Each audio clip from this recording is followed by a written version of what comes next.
Bienvenue. Si c'est la première fois pour toi de te connecter parce que quelqu'un t'aurait parlé de nos séances d'études bibliques hebdomadaires, bienvenue. Toi qui as déjà l'habitude de te connecter tous les mardis et mercredis à partir de 21 heures, heure de New York.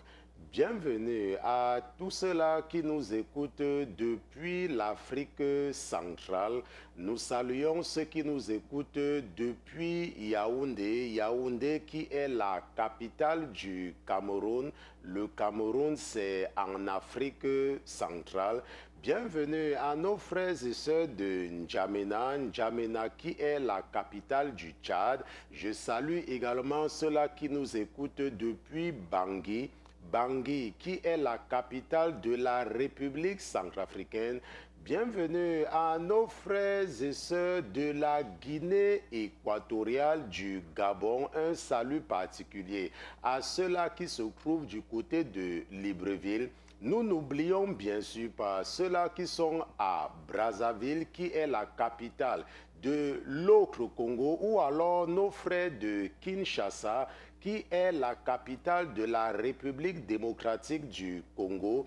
Bienvenue à nos frères et sœurs de Bujumbura. Bujumbura, bien sûr, c'est la capitale du Burundi, et ceux d'à côté se trouvent du côté de Kigali, qui est la capitale du Rwanda.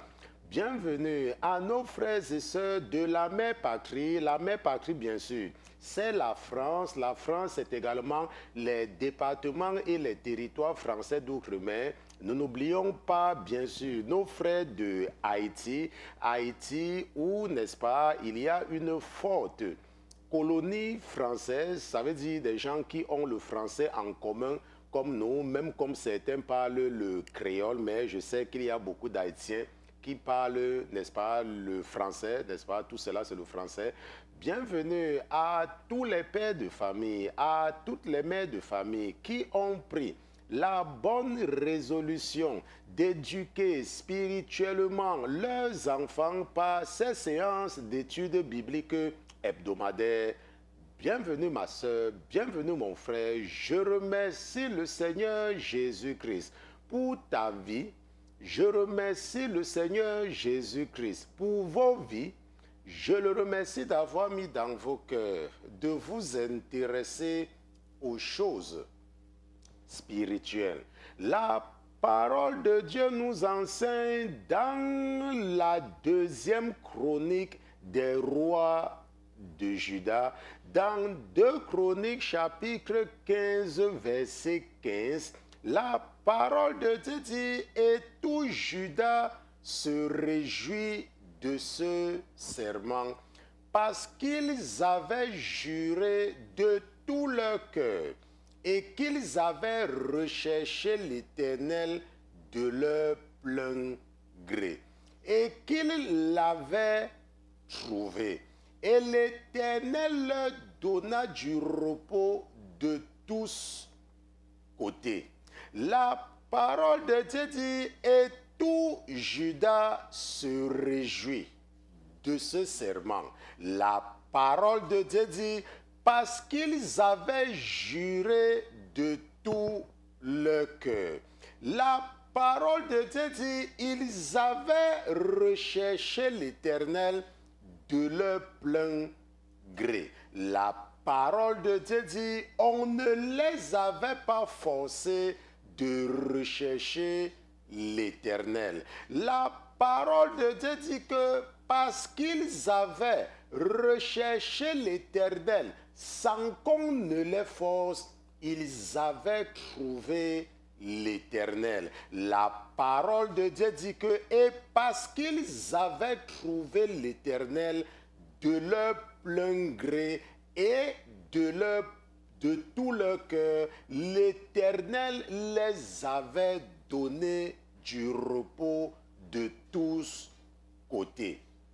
Je ne sais pas comment l'ennemi t'amène et t'encourage à forcer les gens à venir à Jésus. Je ne sais pas comment l'ennemi s'est arrangé à t'inspirer avec une mauvaise stratégie d'évangélisation en forçant les gens à accepter Jésus. Je ne sais pas comment l'ennemi t'utilise pour endurcir les cœurs des gens de ton église en les forçant dans les contributions des offrandes et des dîmes. Je ne sais pas comment l'ennemi réussit à t'utiliser pour forcer les gens à se connecter sur la ligne de prière de ton église. Je ne sais pas comment l'ennemi s'est arrangé pour que tu forces les gens à lire la Bible. Mais ce soir, la parole de Dieu a mis dans le cœur de ton frère et serviteur que je suis de te dire que Dieu était avec les enfants de Juda parce qu'il l'avait recherché de leur propre gré et que personne ne les avait forcés et que tu ne dois forcer personne à venir à Jésus. Tu ne dois forcer personne à payer ou à donner les offrandes. Tu ne dois forcer personne à contribuer sur les dîmes ou n'importe quoi dans l'église. Cela doit toujours être volontaire. Je remercie le Seigneur Jésus-Christ pour ta vie. Ce soir, nous allons continuer avec notre thème que nous avons commencé depuis quelques semaines en nous inspirant sur le chapitre 10 du livre de l'Ecclésiaste. L'Ecclésiaste, bien sûr, c'est le prédicateur. Le prédicateur, c'est le fils de David, le roi Salomon. Et l'Ecclésiaste qui fait partie des livres de la sagesse à côté, n'est-ce pas, des proverbes et du livre de Job. Et nous sommes dans Ecclésiaste chapitre 10 et c'est ce chapitre qui nous a inspiré sur ce thème, sur la loyauté du chrétien. La loyauté du chrétien, 5e partie. Ce sera le sujet de notre étude biblique de ce soir. Mais avant toute chose, avant de nous aventurer à utiliser la chair et le sang pour enseigner les princes et les princesses que vous êtes, nous allons d'abord nous assurer de la présence de notre patron dans ce studio. Mais comme notre patron n'est pas un patron ordinaire, comme il est Dieu, comme lui c'est Jésus-Christ de Nazareth, nous allons lui dérouler le tapis rouge et nous allons demander à tous les autres qui se trouvent dans les cieux, qui se trouvent sur la terre, sous la terre et sous la mer, de se taire le temps pour nous d'accueillir dans ce studio Jésus-Christ de Nazareth. Gardez l'écoute. À tout à l'heure. Je veux louer ton Saint. Je veux t'adorer. Tu es merveilleux, Seigneur. Reçois la gloire. Amen. Je veux chanter tes louanges, Jésus. Je veux louer ton saint nom. Je veux chanter tes louanges, oh Jésus. Je veux louer ton saint nom. Je veux chanter tes louanges, oh Jésus. Je veux louer ton saint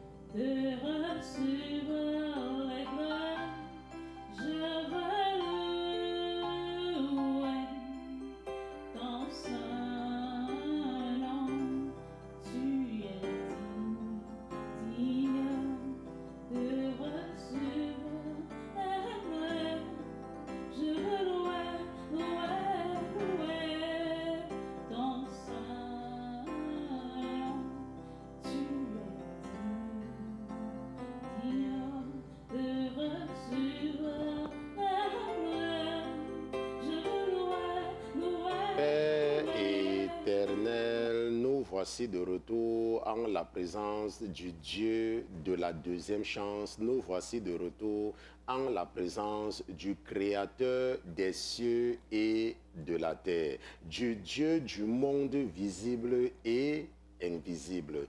Nous voici en la présence de l'Éternel, Dieu d'Abraham, d'Isaac et de Jacob, le Dieu qui a tout prononcé à la création, le Dieu qui a décidé par lui-même que le sable devait marquer la fin de la course des eaux, des océans et des mers. Nous voici de retour en la présence du Dieu qui a décidé par lui-même de rendre salées les eaux de la mer. Le Dieu qui a rendu les eaux de Mara amères afin d'éprouver les enfants d'Israël et afin de les amener eux-mêmes à se rendre compte qu'ils ont quitté l'Égypte avec les habitudes égyptiens. Nous voici de retour en la présence du Dieu qui a dit à Moïse de rassembler le peuple au pied du mont Sinaï parce qu'il voulait parler à sa créature et parce qu'il voulait qu'il comprenne la raison pour laquelle il suscite seulement certaines personnes afin de lui communiquer le message pour ses frères. Papa, lorsque tes enfants ont écouté ta voix, ils ont eu peur. Et c'est par leur déclaration qu'ils t'ont demandé de ne plus les parler directement, mais de parler à Moïse et que Moïse vienne leur transmettre ton message. Et tu avais dit ce jour que s'ils continuaient à avoir peur de toi de cette façon, certainement, ils sauveraient leurs âmes. Mais nous apprenons dans ta parole que encore et encore, ils t'ont tenté dans le désert, même quand tu les punissais, ils n'écoutaient toujours pas. Mais nous comprenons, papa, que ce n'est pas parce qu'ils ne croyaient pas en toi. Nous avons compris, papa, que c'était la démonstration de la manifestation de ta puissance afin d'aider cette génération qui ose vouloir s'égaler à son Créateur, que personne ne peut atteindre ton degré de sanctification.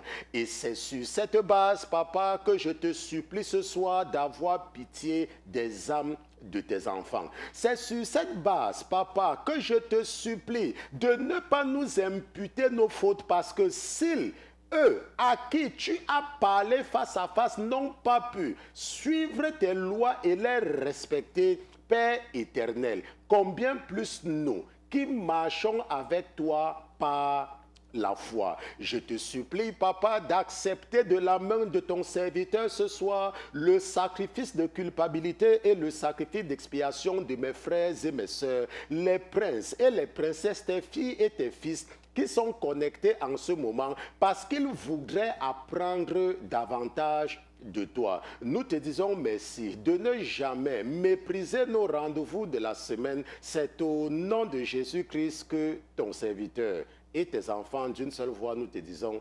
Amen, Amen, Amen, Amen, Amen, Amen.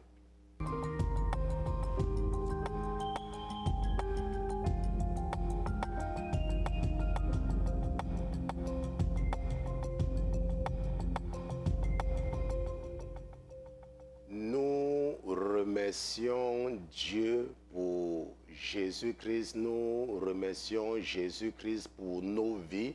La Bible dit que Dieu fait éclater son amour envers nous par le fait que lorsque nous étions encore des pécheurs, Jésus est mort pour nous. Et la Bible dit que l'âme qui pêche va certainement mourir. Mais la Bible dit que ce n'est pas le souhait de l'Éternel de voir le pécheur mourir, mais c'est son désir de voir le pécheur se repentir. C'est pour cela qu'il avait dit aux enfants d'Israël par leur frère Moïse que l'Éternel, votre Dieu, suscitera parmi vous, d'entre vos frères, un prophète comme moi, écoutez-le. Donc, si tu écoutes ce que ton frère te dit, alors certainement, tu sauveras ton âme. L'une des choses que j'aime beaucoup sur l'Éternel, c'est la manière avec laquelle il nous amène à comprendre que nous sommes imparfaits et que nous pouvons faillir. On se comprend? Il nous amène à comprendre. Parfois, vous voyez, nous commençons les enseignements parfois avec des erreurs techniques. C'est une façon pour lui de nous aider à comprendre que ça ne dépend pas de ce que quelqu'un croit. Nous tous, nous sommes sujets à faire des erreurs. C'est pour cela que lorsque tu as une position ou lorsque tu penses à quelque chose, il ne faut pas trop te surestimer. Pourquoi? Parce que la probabilité que tu sois en train de te tromper est très grande. La probabilité que tu sois en train de te tromper. C'est pour cela que Dieu nous amène souvent à faire des erreurs. Et ces erreurs sont là pour nous humilier. Parce que parfois, nous pouvons avoir la grosse tête. On se comprend? Nous avons commencé depuis quelques semaines avec ce sujet d'enseignement sur la loyauté du chrétien. Et pour ceux qui écoutent depuis la première partie, nous avons compris que la loyauté, c'est quoi? C'est la fidélité manifestée par la conduite aux engagements pris. Nous avons vu que c'est le caractère de ce qui est inspiré, n'est-ce pas, par cette fidélité. Donc, quand tu es fidèle, lorsque tu prends un engagement et tu es fidèle à l'engagement que tu as pris, on dit que tu es loyal. Tu peux donc être loyal à ton partenaire de vie. Ça veut dire à ton mari ou à ta femme. Tu peux être loyal à ton patron au travail. Tu peux être loyal, n'est-ce pas, à l'Éternel. Parce qu'il y a des gens qui ne sont pas du tout loyaux à l'Éternel. Ce qui se passe, c'est que quand ils ont des problèmes, ils prient et ils se lèvent même à 4 ou à 3 heures pour prier. Mais dès que le succès arrive, ce sont maintenant les champions pour remplir les télés dans leur maison. Et la Bible, maintenant, on peut mettre ça sous le tiroir. Ça veut dire qu'ils n'ont pas été loyaux envers l'Éternel à qui ils ont promis d'être fidèles. Mais dès qu'on les a donné un bon travail, c'est devenu les voitures, c'est devenu les maisons, c'est devenu les terrains. On se comprend? Et en ce moment, on dit que tu n'es pas du tout loyal. Nous avons également compris que c'est le serpent ancien qui séduit les enfants de Dieu. Et je vous ai dit, et je pense que ça fait des années que je vous dis ceci, et vous n'écoutez toujours pas, que la séduction la plus facile et que l'ennemi utilise en général, 95% des cas, c'est l'appartenance ethnique, c'est l'appartenance tribale. Lorsque tu es un Ivoirien vivant en France, l'ennemi sait que le moyen le plus efficace de te détourner, c'est de te faire rencontrer un Ivoirien comme toi. Et cet Ivoirien, tu vas te dire que, oh, c'est mon frère, alors que vous ne vous connaissiez même pas à Abobo, alors que vous ne vous connaissiez même pas à Adjamé. On se comprend? C'est la même chose si tu es un Camerounais et que tu rencontres un autre Camerounais à New York. Vous ne vous connaissez même pas. Vous étiez dans le même pays, il ne connaît même pas qui est ton père. Il ne connaît même pas où votre maison se trouve. Mais parce que vous croyez que vous êtes du même pays, le diable utilise ce lien-là pour te maintenir en Égypte. Ok? Et ça, c'est l'une des stratégies du séducteur. Et nous avons vu qui est le séducteur, le serpent ancien, qui est le serpent, n'est-ce pas, qui est Satan. Nous avons également passé du temps à étudier la loyauté de David envers Saül. Et nous avons également étudié la loyauté de Jonathan envers David. Et nous avons compris que Dieu nous raconte comment deux hommes, n'est-ce pas, sont loyaux, étaient loyaux les uns entre eux, n'est-ce pas, cette loyauté-là. Et nous avons compris que l'âme de Jonathan avait été attachée à l'âme de David, c'était attaché. Et je vous ai dit que Dieu peut attacher deux âmes. Il peut attacher l'âme d'un homme et d'une femme. Il peut attacher l'âme d'un homme et d'un homme. Il peut attacher l'âme d'une femme et d'une femme. Il peut attacher. Maintenant, mais quelle est la différence? La différence, c'est que le fait que les âmes soient attachées, comme l'âme du mari peut être attachée à l'âme de la femme, si vous savez que vous êtes marié, alors il y a des choses que vous pouvez faire. Et si vous savez que vous n'êtes pas marié, il y a aussi des choses que vous ne devez pas faire. On se comprend? Parce que c'est toujours une question de limite. Il y a toujours des limites à chaque chose. C'est comme nous, en tant qu'enfants de Dieu, nous savons que nous ne devons pas voler. On se comprend? Nous savons que nous ne devons pas mentir. Mais nous sommes des princes et nous sommes des princesses. Vous voyez, c'est toujours une question de connaître quelle est la volonté de Dieu dans tout ce que nous faisons. Donc, ce n'est pas un péché d'aimer quelqu'un, n'est-ce pas? Il n'y a pas de péché là-dessus. Parce que l'amour de Dieu en nous nous amène à aimer tout le monde. Mais c'est à nous d'être conscients des limites. OK. Maintenant, nous avons donc vu la loyauté de Jonathan. Et nous avons passé un temps là-dessus et nous avons dit la dernière fois, et ça fait déjà peut-être que 2 semaines que nous sommes là-dessus, que nous avons commencé à étudier l'opposé de la loyauté, qui est le manque de loyauté. Et notre cas d'école, c'est celui de Joach.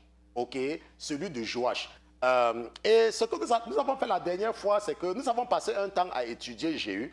Et la dernière fois, si je me rappelle, et votre papa, n'est-ce pas, met dans mon esprit, de revenir là-dessus, parce que c'est très important et mon épouse va partager mon écran avec vous. Nous avons compris que tous les personnages bibliques sont morts, non? Nous savons que Moïse est mort, ok? Nous savons qu'ils sont morts, ok? Maintenant, mais pourquoi est-ce que Dieu nous a donné ce livre qui existe depuis des milliers d'années? C'est parce que, et je vous ai expliqué, c'est que chaque personnage biblique est un esprit qui existe, c'est un esprit qui est réel. C'est pour cela que la Bible est vivante. Pourquoi? Parce qu'ils sont des esprits. Donc, chaque fois que tu entends parler, par exemple, de Josias, ok? La Bible dit que Josias et mon épouse, il était roi, n'est-ce pas? C'était un roi. Et il a dirigé, c'est le meilleur de tous les rois. Ok, il n'y a pas un roi qui le dépasse, le jeune Josias. Et c'était un roi. Et la Bible dit quoi? Qu'il avait servi l'Éternel de tout son cœur. Ça veut dire quoi? Ça veut dire qu'il y a un esprit que Dieu peut déposer en toi et tu sais l'Éternel de tout ton cœur.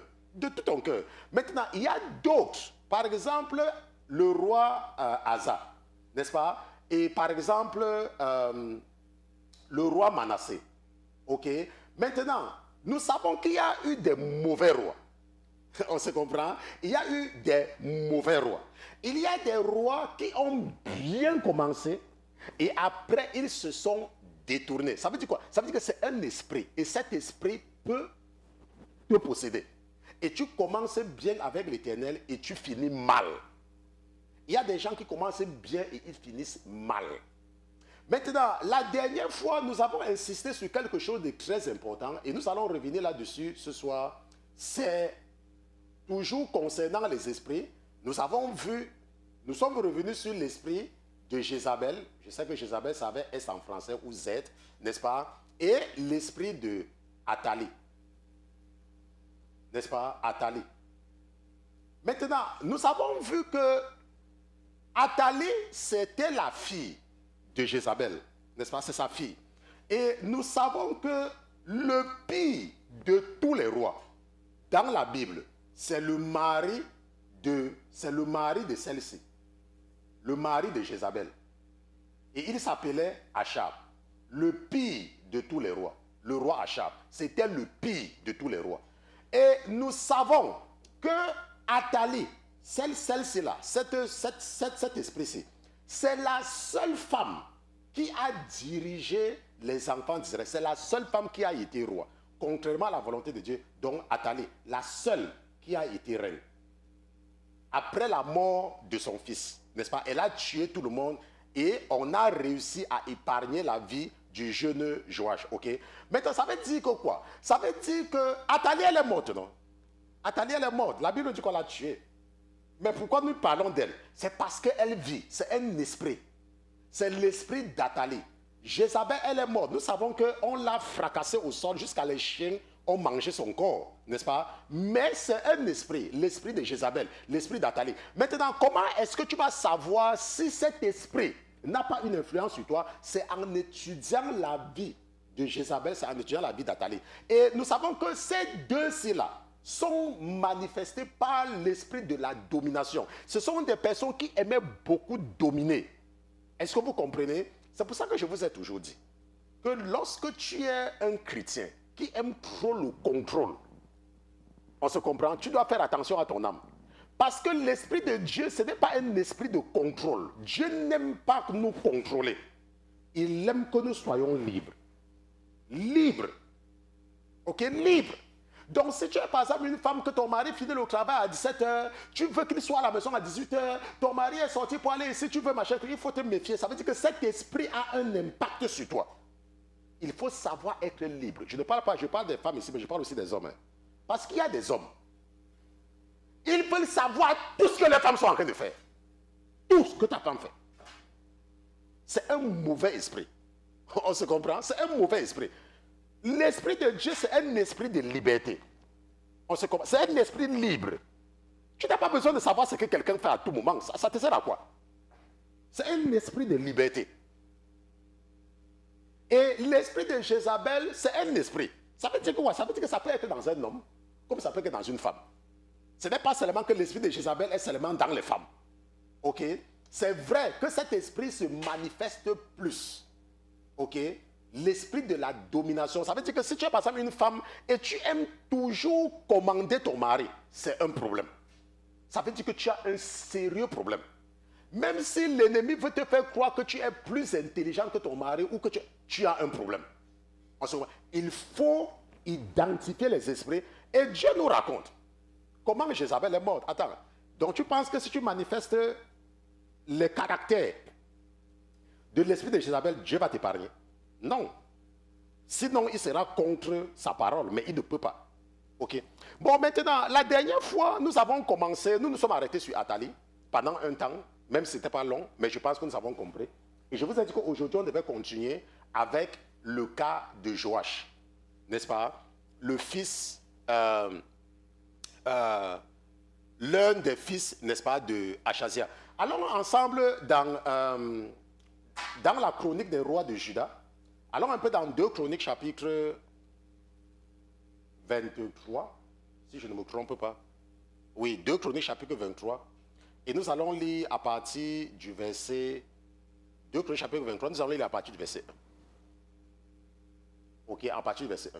Maintenant, qu'est-ce que la Bible dit? La Bible dit que, mais la 7e année, Jéhoiada se fortifia et traita alliance avec les chefs des centaines. Rappelons-nous que Athalie a fait tuer tous les héritiers, mais sa tante, la tante, pas sa tante, la tante de Joas avait réussi à l'épargner, à le cacher pendant 6 ans. C'est pour ça que la Bible dit que, mais la 7e année, Jéhoiada se fortifia, le souverain sacrificateur, et traita alliance avec les chefs des centaines, Azaria, fils de Jérocham, Ismaël, fils de Joshanan, Azaria, fils d'Obed, Maséja, fils d'Adaja, et Elishaphat, fils de Zécri. La Bible dit qu'il se fortifia. C'est pour cela que dans la vie, parfois même d'un ministère, vous allez vous rendre compte qu'à un moment donné, la manifestation de l'Esprit, Dieu se manifeste beaucoup. Il y a comme une certaine croissance, n'est-ce pas? Une croissance brusque. Ok?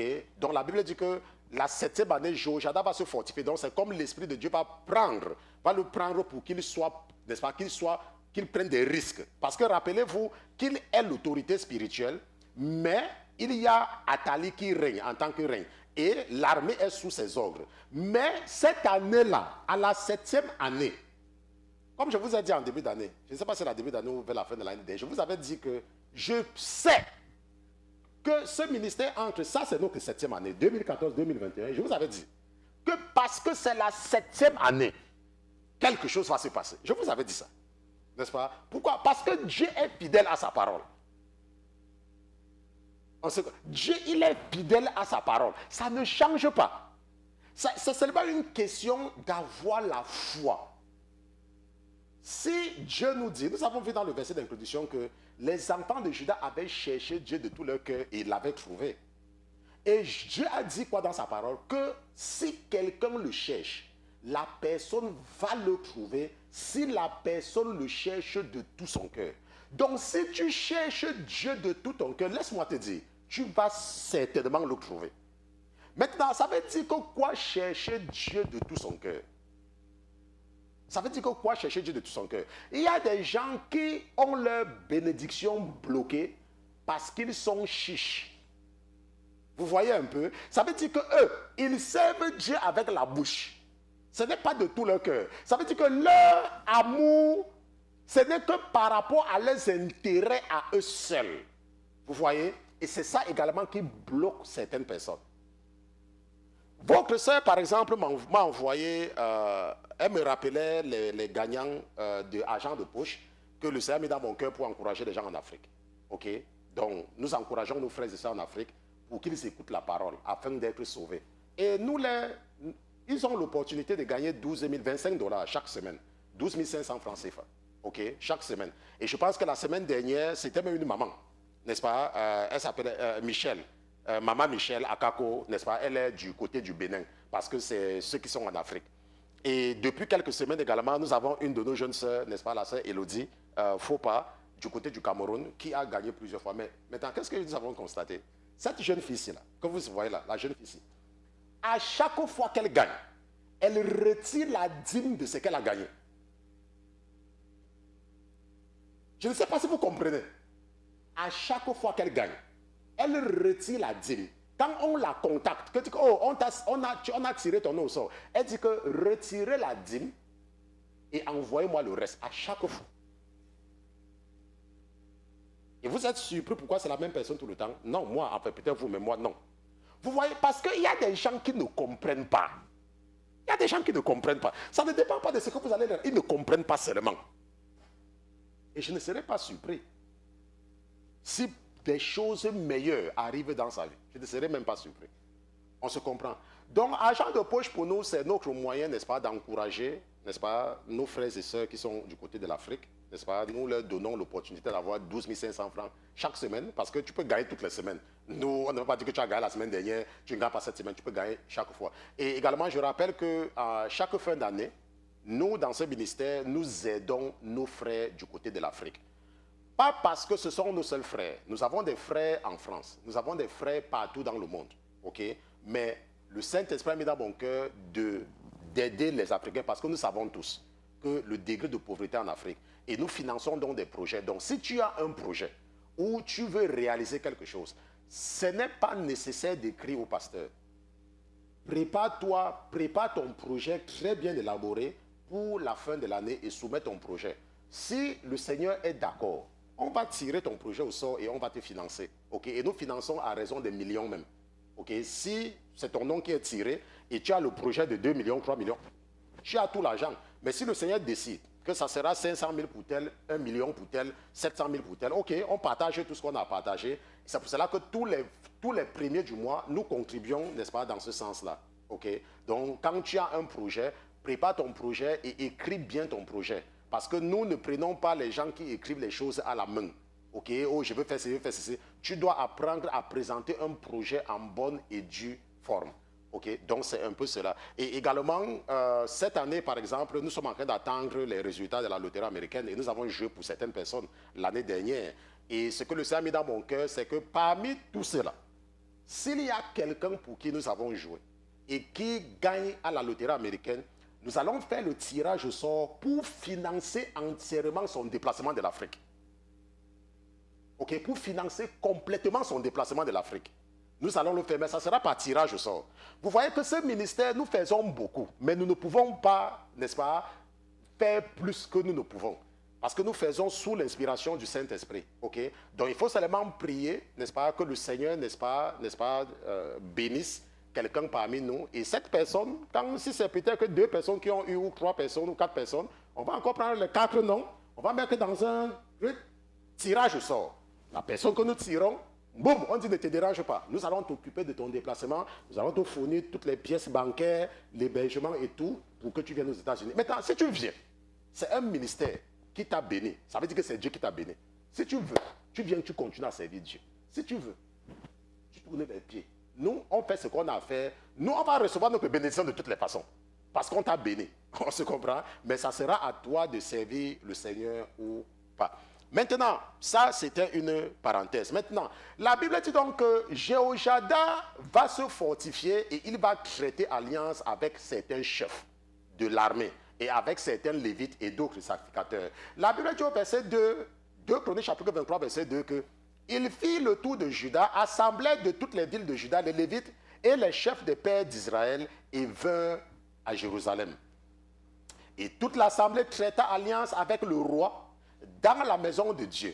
Et Jéhoiada leur dit, voici le fils du roi régnera, selon que l'Éternel a parlé au sujet des fils de David. Ok?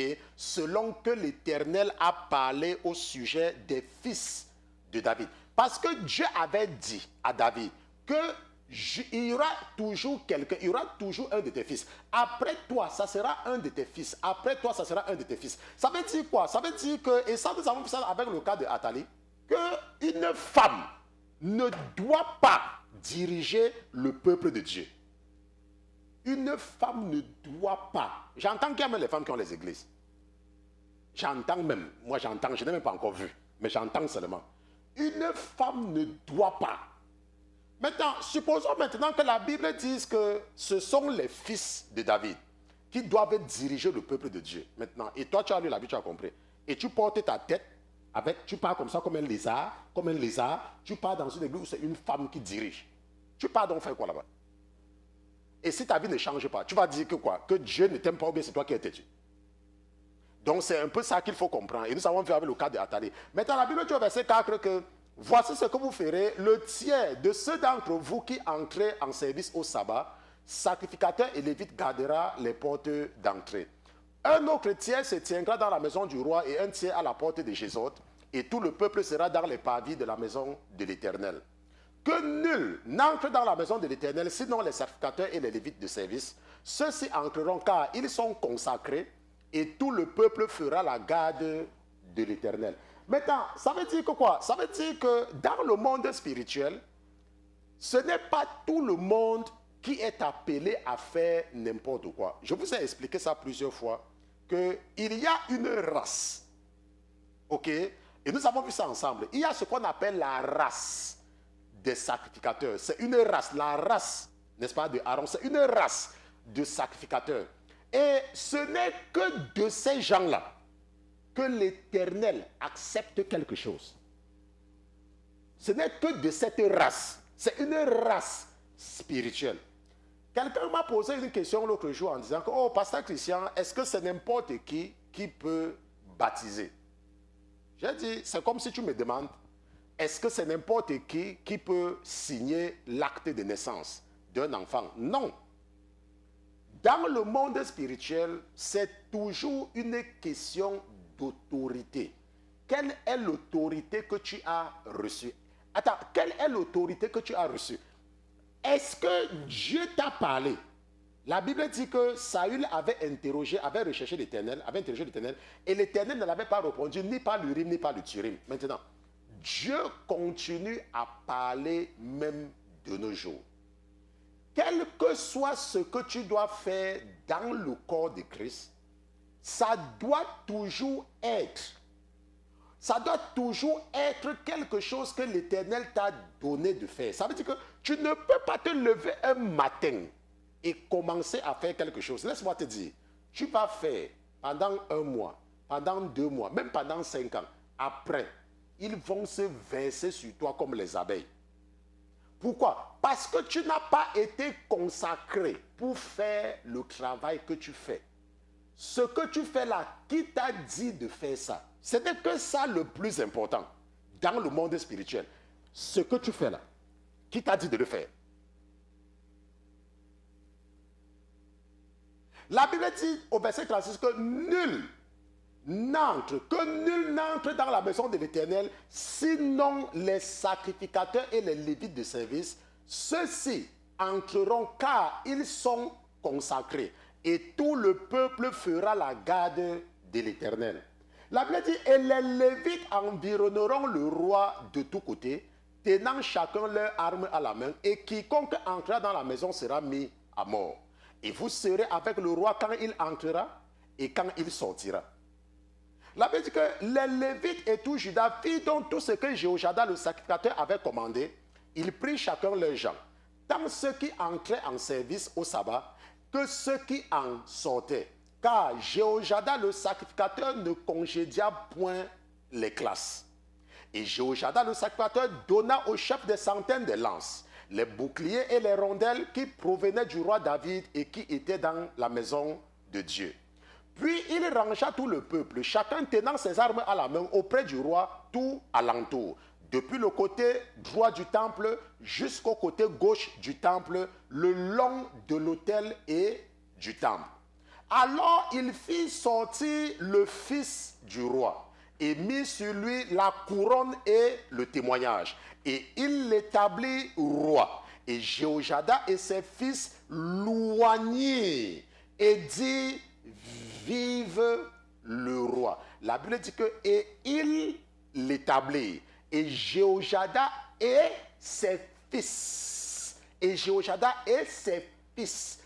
Rappelez-vous que Jéhoiada ici là est le sacrificateur. C'est le sacrificateur. La Bible dit que le sacrificateur et ses fils, pas ses filles, pas ses enfants, et ses fils, oignent le roi. La Bible nous a dit tout à l'heure que les Lévites et les sacrificateurs qui étaient consacrés. Donc vous voyez donc que dans le monde spirituel, c'est toujours une question de conférer l'autorité.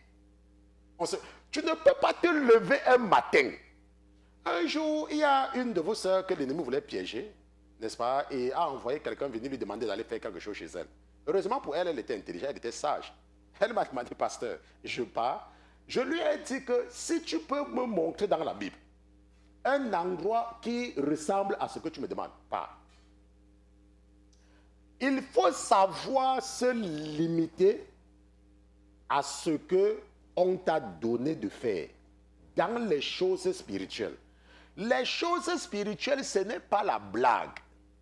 Je ne sais pas si on se comprend. Ce n'est pas parce que peut-être tu vas voir un pasteur assis quelque part en train de faire quelque chose que toi aussi tu vas commencer. Laisse-moi te dire, l'ennemi peut te pousser dans un faux zèle à t'engager à faire quelque chose, mais ce n'est qu'une question de temps. Parce qu'ils vont se verser sur toi. Tu vas regretter pourquoi est-ce que tu avais commencé. C'est pour cela que c'est toujours une question d'onction. C'est toujours une question de révélation. Ok? C'est très important de comprendre. Je ne sais pas pourquoi je suis en train d'insister. Verset 12.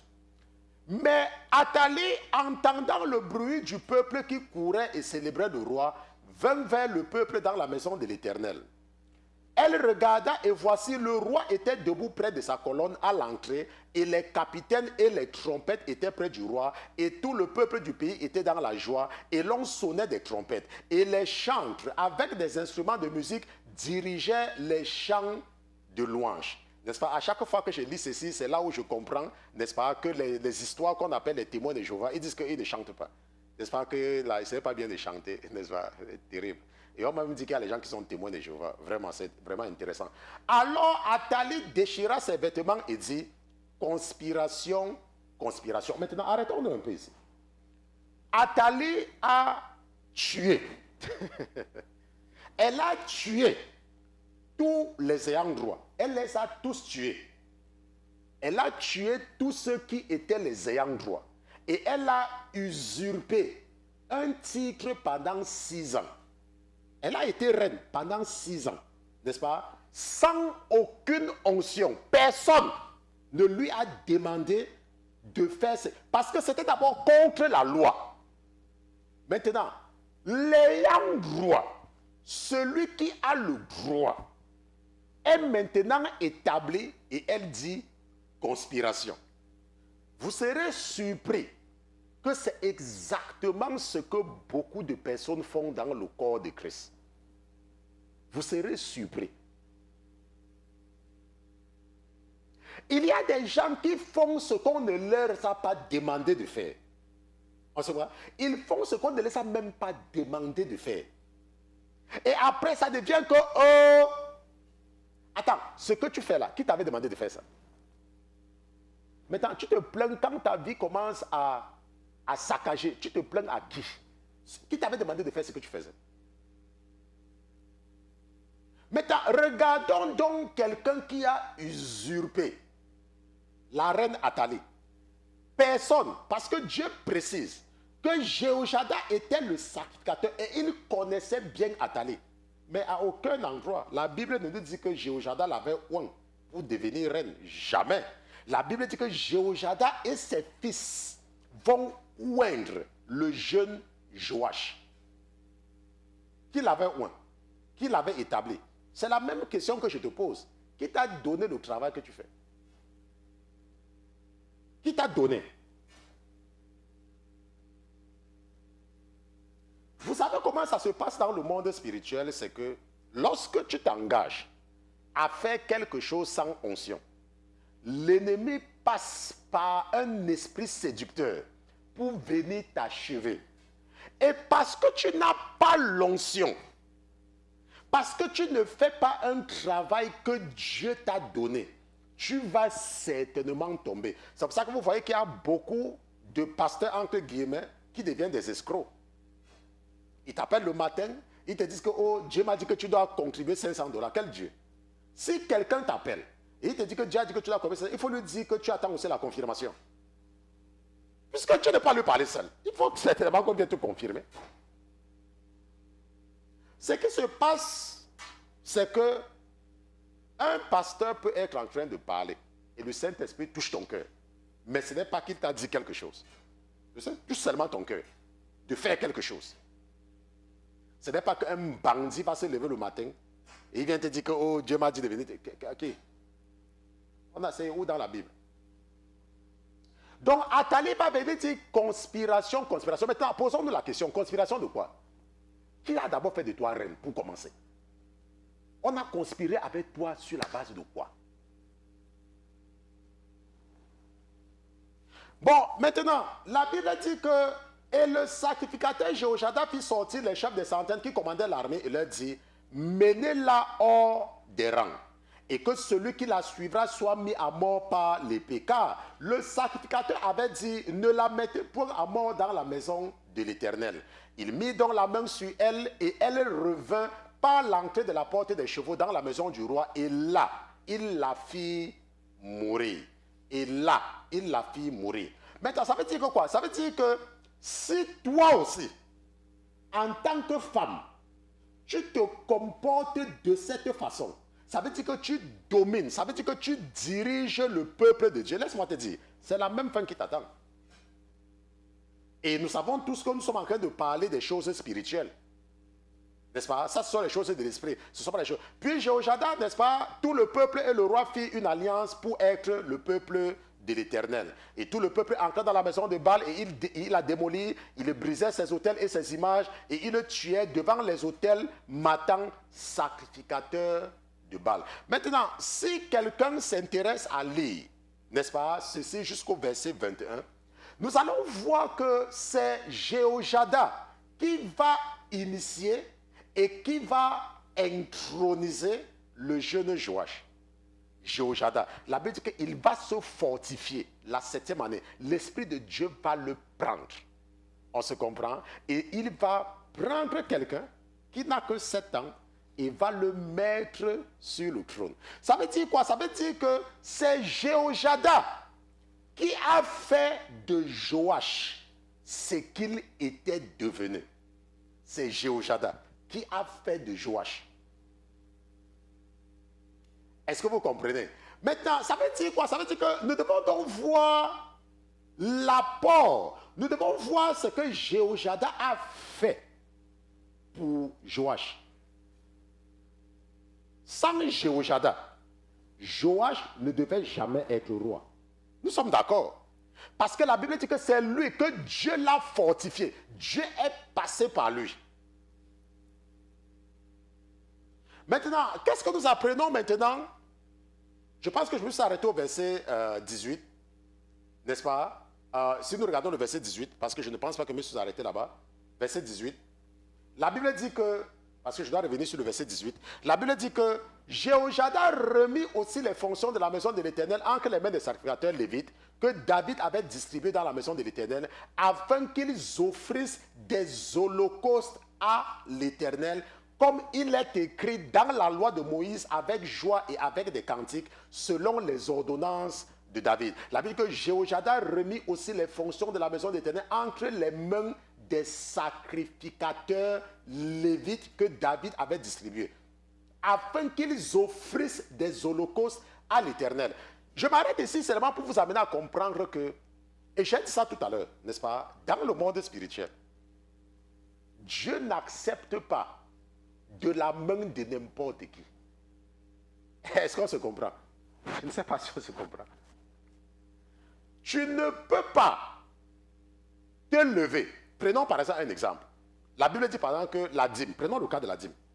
La dîme, c'est une contribution pour l'avancement du travail, n'est-ce pas? Et la Bible dit que quoi? Que nous devons payer la dîme, n'est-ce pas? Bon, nous les chrétiens, nous le faisons parce que nous voulons contribuer à l'avancement. Ok? Parce que Dieu nous raconte une histoire maintenant. Supposons maintenant que tu prennes ta dîme à toi. Tu dis que ok, j'ai 1000 francs. Et je vais prendre 10% de 1000 francs. Ça veut dire que 100 francs qui est ma dîme et je vais faire quelque chose dans la maison pour le ministère. Laisse-moi te dire, ce que tu fais là, c'est rien. Ce n'est pas la dîme. Ça ne signifie rien. C'est ton argent à toi. Ça n'a rien comme la dîme sur ça. Parce que Dieu n'accepte pas. C'est comme tu peux me dire que, oh, je gagne 100, je gagne 1000 francs. Je vais prendre 50. Dans mes 1000 francs, je vais donner ça comme offrande. Et tu peux donner à la personne que tu veux. Non. C'est devant l'autel. Dieu n'accepte pas de la main de n'importe qui. Tu es libre de faire ce que tu veux. Et ça rentre dans le cadre de ce que tu fais, que tu veux. C'est quelqu'un de consacré qui doit prendre. Ça veut dire que si tu dis que je paye ma dîme, si tu dis que je vais donner l'offrande, ça doit être remis à quelqu'un qui est consacré. Est-ce qu'on se comprend? Sinon, ce que tu fais là, c'est une perte de temps. Ça n'a aucune valeur. C'est vrai, ça rentre dans ton bon cœur, mais ça ne compte pas dans ce cadre-là. Tu peux faire du bien aux gens, on ne refuse pas. Tu peux prendre ton argent, tu divises ton argent au milieu, 50%, et tu aides les orphelins avec. Ça, c'est ton aide aux orphelins. Ce n'est pas la dîme. Tu ne peux pas dire que oh, je contribue 50% de ma dîme chaque mois pour aider les orphelins. Non, ça n'a rien à voir avec. C'est vrai. Dieu va voir tes œuvres que tu fais, c'est bien. C'est bien d'aider les orphelins. Mais ce que je dis, c'est que ce n'est pas la dîme. La Bible dit au verset 18 que Jéhoiada remit aussi les fonctions de la maison de l'Éternel entre les mains des sacrificateurs lévites que David avait distribués dans la maison de l'Éternel afin qu'ils offrissent des holocaustes à l'Éternel. Comme il est écrit dans la loi de Moïse, avec joie et avec des cantiques selon les ordonnances de David. C'est pour cela que vous voyez, quand nous sommes dans l'église, n'est-ce pas, nous avons la louange, nous avons l'adoration, n'est-ce pas, nous chantons et ainsi de suite, parce que ça s'accompagne, n'est-ce pas, avec la louange, n'est-ce pas, et l'adoration. Bon, maintenant, si nous partons dans 2 Chroniques chapitre 24, parce que c'est là-bas que nous allons nous arrêter, 2 Chroniques chapitre 24, dont le chapitre suivant, nous n'allons pas pouvoir terminer aujourd'hui. Maintenant, qu'est-ce que la Bible dit? La Bible dit que Joach étant âgé de 7 ans, Joach était âgé de 7 ans quand il devint roi. Et il régna 40 ans à Jérusalem. Sa mère s'appelait Tibia de Beersheba. La Bible dit que Joach fit ce qui est droit aux yeux de l'Éternel pendant toute la vie de Jéhoiada, le sacrificateur. Ok? Et la Bible dit que quoi? Et Jéhoiada lui donna 2 femmes, dont il eut des fils et des filles. Et la Bible dit que le sacrificateur donna 2 femmes à Jéhoiada. Et la Bible dit que quoi? Que le jeune Joach va avoir des fils et des filles. Et nous allons voir la vie de ses enfants par la suite. Ok? Bon, maintenant, et la Bible précise qu'il a eu des fils et des filles. Ça veut dire que la Bible n'est pas ignorante de filles. Je ne sais pas, on se comprend, n'est-ce pas? La Bible n'est pas ignorante de filles, du mot fille. Le mot fille existe dans la Bible. Et le mot fils existe dans la Bible. Donc il faut faire attention quand tu vois, on parle de fils. Ok? Et la Bible dit que quoi? Que Jéhoshaphat donna 2 femmes. Maintenant, nous sommes en train de voir est-ce qu'un chrétien peut être polygame. Nous avons déjà répondu à ça de toutes les façons. Mais ce que nous avons compris depuis dimanche, surpassé, c'est que si tu es une femme et que tu entends que ton mari a une, je ne sais pas, on appelle ça premier bureau ou quatrième bureau dehors, ok? Tu ne peux pas te lever. Tu dis que, oh, mon mari m'a trompé, tu fuis le mari, tu vas t'asseoir quelque part. Et tu commences à prier que Dieu doit le punir. Qui t'a dit ça? C'est où? Ça sera sur quelle base? Tout ce que tu as fait, c'est de bien te comporter. Je vous ai dit ça, vous les chrétiennes. Parce que les chrétiennes sont caractéristiques. Parce qu'elles ne comprennent pas. Je ne sais pas là où vous avez vu, qu'on vous a dit que la polygamie est interdite dans la Bible. Il faut encore bien lire ta Bible. Peut-être tu es en train de bien voir ça maintenant. Attends, mon épouse montre encore. La Bible dit que et le sacrificateur Jéhoshaphat donna 2 femmes. 2 au jeune Joach. C'est dans la Bible.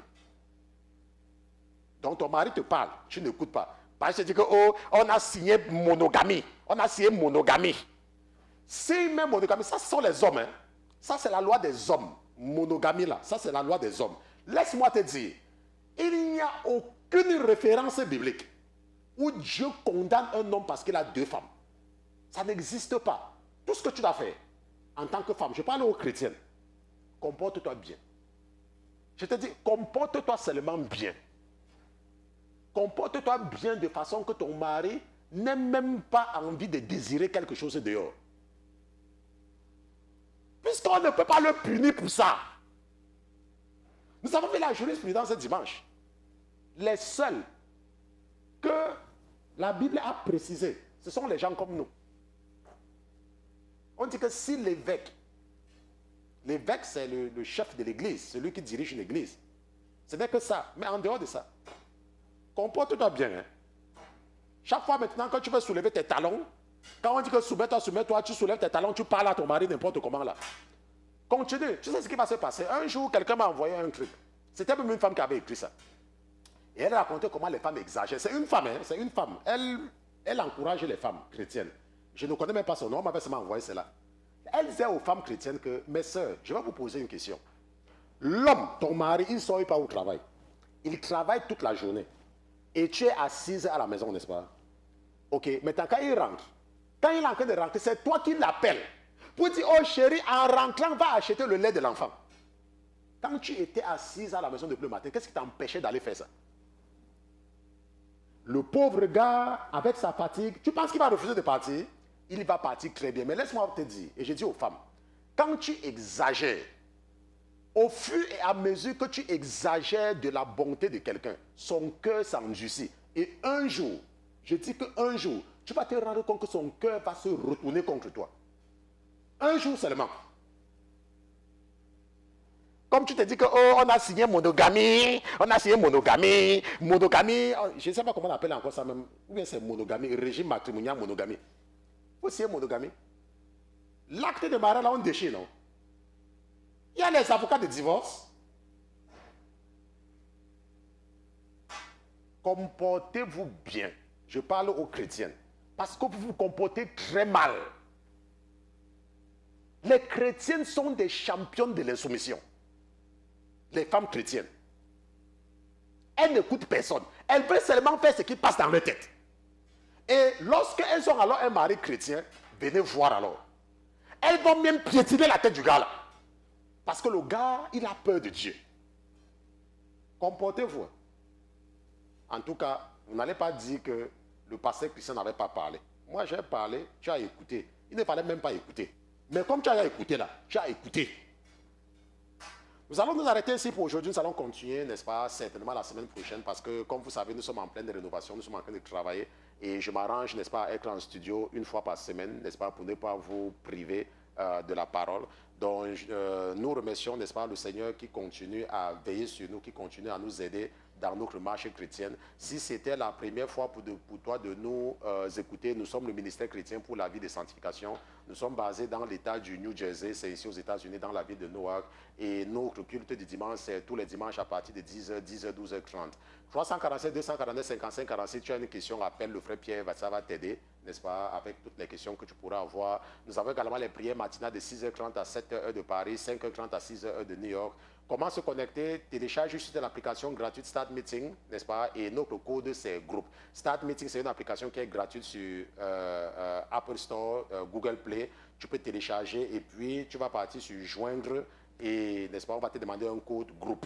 Aussi simple que cela. 6h30 à 7h, c'est l'heure de Paris, 5h30, 6h, ce sont nos prières matinales où nous consacrons notre journal éternel et nous le supplions de nous accompagner toute la journée. Nous avons également un groupe de femmes. Femmes chrétiennes partagent la parole, c'est à Femmes partagent la parole à la vie de sanctification.com où nous encourageons les femmes à méditer, à mémoriser les versets bibliques et également il y a les débats chrétiens entre femmes, n'est-ce pas? Donc si tu es une femme et tu veux également te joindre à d'autres femmes pour méditer et pour grandir dans la compréhension de la parole, écris-nous et nous allons t'ajouter dans le groupe des femmes.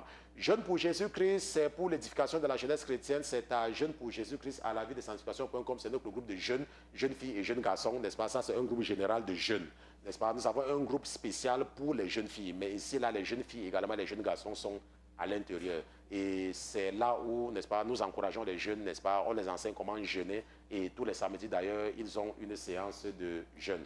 Et également, nous avons un groupe, n'est-ce pas, consacré seulement pour la jeune fille, où nous aidons les jeunes filles à identifier les bandits, n'est-ce pas, les bandits qui viennent détourner les jeunes filles et gâter leur vie. Jeune fille pour Jésus-Christ à la vie de sanctification.com, écris-nous et nous allons, n'est-ce pas, t'aider. Peut-être que tu peux contacter le pasteur Christian, un seul moyen, pasteur Christian à la vie de sanctification.com, pasteur Christian à la vie de sanctification.com, et ou alors peut-être tu peux contribuer à ce ministère, n'est-ce pas, le Seigneur a touché ton cœur pour que tu soutiennes ce ministère, par tes dîmes, par tes offrandes, par n'importe quelle contribution, tu peux nous écrire contact à la vie de sanctification.com. PayPal, Western, MoneyGram, RIA, nous avons beaucoup de moyens, n'est-ce pas, même Zelle, où nous acceptons les contributions, mais il faut nous écrire, n'est-ce pas? Si tu n'as jamais contribué, comme ça nous allons t'aider nous allons te donner les informations les plus récentes. Nous allons donc prier et nous allons remercier le Saint-Esprit qui a été avec nous ce soir. Père éternel, je te dis merci d'avoir été présent dans ton sanctuaire. Ce soir, Papa, merci pour la vie de tes enfants que tu m'as confiés. Papa, merci pour leur foi, merci pour leur vie. Papa, merci de nous humilier, merci de marcher avec toi avec humilité. Papa, merci de ce que tu fais dans nos vies. Papa, merci de ce que tu détruis l'orgueil que nous avons hérité du monde. Papa, merci de ce que tu nous aides à comprendre que pour marcher avec toi, nous devons être humble. Je te remercie également pour toutes ces âmes de tes filles que tu sauves. L'ennemi avait réussi, Papa, à semer en elles des idées qui n'existent pas dans ta parole. Et je te remercie, Papa, parce qu'à travers cette série d'enseignements, tu parles à tes filles et elles écoutent. Et ça, je suis convaincu, Papa, qu'elles écoutent certainement ce que tu es en train de leur dire. Je te remercie, Papa, pour toutes ces âmes au nom de Jésus-Christ. Amen, amen, amen, amen, amen.